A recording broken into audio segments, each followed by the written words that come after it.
Hi friends, welcome back to Telugu tutorial show. అబ్బో, పొద్దున్నే ఈడు వస్తున్నాడేంటి? ఈడు కనుక ఇవన్నీ చూశాడంటే మొత్తం దుబ్బేస్తాడు. దాచిపెట్టేయాల.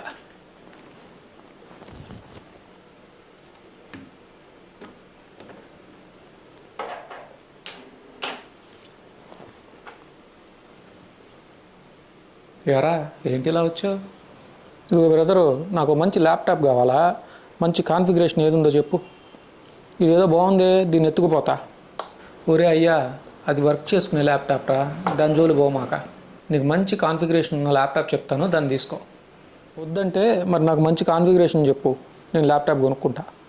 ఓకే ఫ్రెండ్స్, మా వాడితో పాటు మీరు కూడా ల్యాప్టాప్ తీసుకోవాలనుకుంటున్నారా? అది కూడా వీడియో ఎడిటింగ్ కోసం అయితే నేను చెప్పే కాన్ఫిగరేషన్ తీసుకోండి. ఈ కాన్ఫిగరేషన్ డీటెయిల్స్ అయితే మాత్రం వీడియో ఎండింగ్లో ఉంటాయి, అలాగే డిస్క్రిప్షన్లో కూడా పెడతాను, ఒకసారి చెక్ చేయండి. మీరు డెస్క్టాప్ తీసుకోవాలనుకున్నా లేదా ల్యాప్టాప్ తీసుకోవాలనుకున్నా ముందు మీరు చూసుకోవాల్సింది ప్రాసెసర్.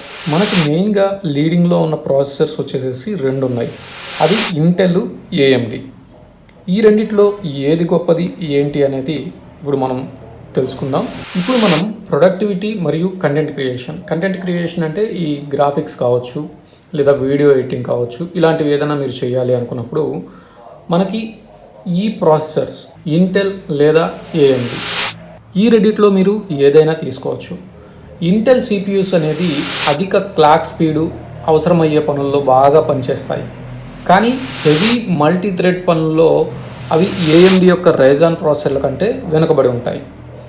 ఏఎండి సాధారణంగా ప్రొడక్టివిటీ పనులకు ఉత్తమంగా పనిచేస్తుంది.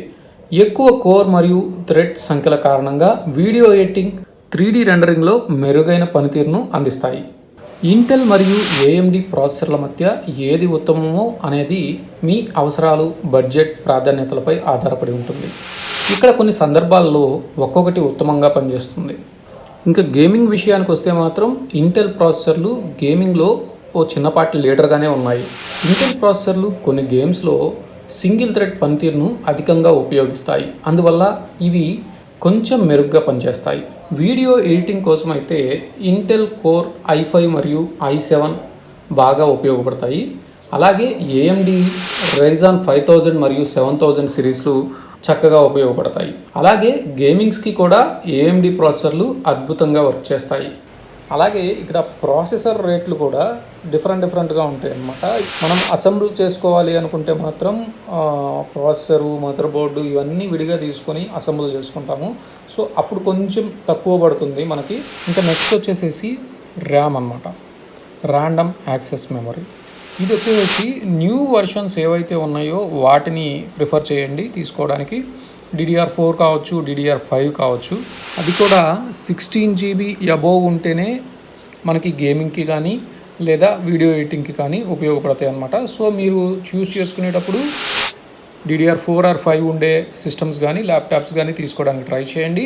అలాగే 16 or అబోవ్ ఉండటానికి కూడా ట్రై చేయండి.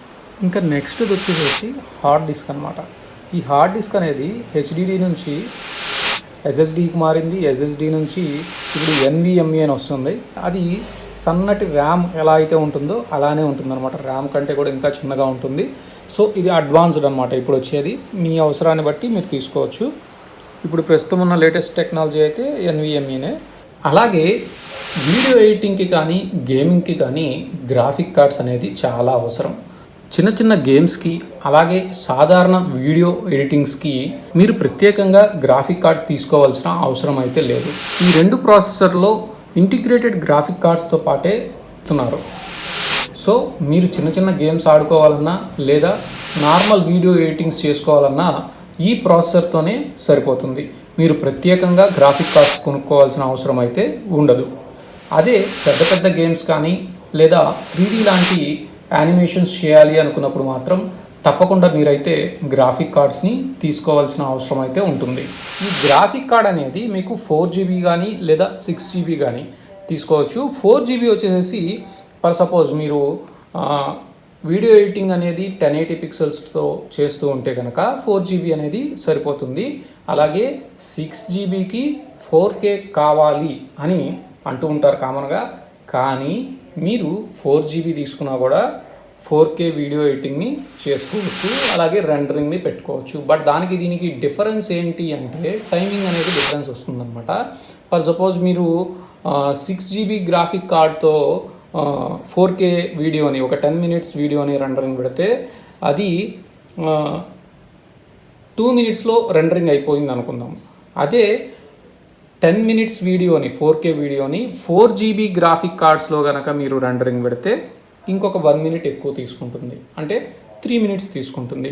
అలాగే చాలామంది మిడిల్ క్లాస్ పీపుల్కి ఎక్కువ అమౌంట్ పెట్టలేరు అనమాట. సో అలాంటి వాళ్ళు వీడియో ఎడిటింగ్ చేయొచ్చా లేదా అనేది ఆలోచిస్తూ ఉంటారు. వాళ్ళు కూడా చేసుకోవచ్చు. బట్ మీరు నార్మల్ అసలు గ్రాఫిక్ కార్డ్ లేని సిస్టమ్ తీసుకున్నా కానీ వీడియో ఎడిటింగ్ అనేది జరుగుతుంది. 4Kలో కూడా మీరు రెండరింగ్ పెట్టుకోవచ్చు. కాకపోతే దానికి దీనికి డిఫరెన్స్ ఏంటి అంటే, ఫర్ సపోజ్ ఇందాక చెప్పిన 10 minutes వీడియోనే తీసుకుంటే అది మీకు దాదాపు 30 minutes రెండరింగ్ టైంని తీసుకుంటుంది అనమాట. జస్ట్ ఇది 3 minutes 4 minutesలో ఇవి రెండరింగ్ చేస్తే ఆ గ్రాఫిక్ కార్డ్ లేని సిస్టమ్ ఏం చేస్తుంది అంటే మీకు ½ an hour దాకా తీసుకుంటుంది. ఓకే, ఇన్ కేస్ మీరు కనుక 1 hour 2 hours ఆర్ 3 hours చేయాలి అనుకుంటే కనుక మీరు ఆ ల్యాప్టాప్ తీసుకోవటం బెటరు. ఎందుకంటే అది పవర్ బ్యాకప్తో ఉంటుంది కాబట్టి ఇన్ కేస్ మీరు పవర్ పోయినా కూడా రెండరింగ్ అనేది ఆగకుండా ఉంటుంది కాబట్టి. సో మీరు లో బడ్జెట్లో కూడా మీరు తీసుకొని వీడియో ఎడిటింగ్ అయితే చేసుకోవచ్చు. బట్ టైం అనేది డిఫరెన్స్ వస్తుంది. సో మీకు టైం సేవ్ అవ్వాలి అనుకుంటే మాత్రం హై కాన్ఫిగరేషను విత్ గ్రాఫిక్ కార్డ్స్తో తీసుకోండి.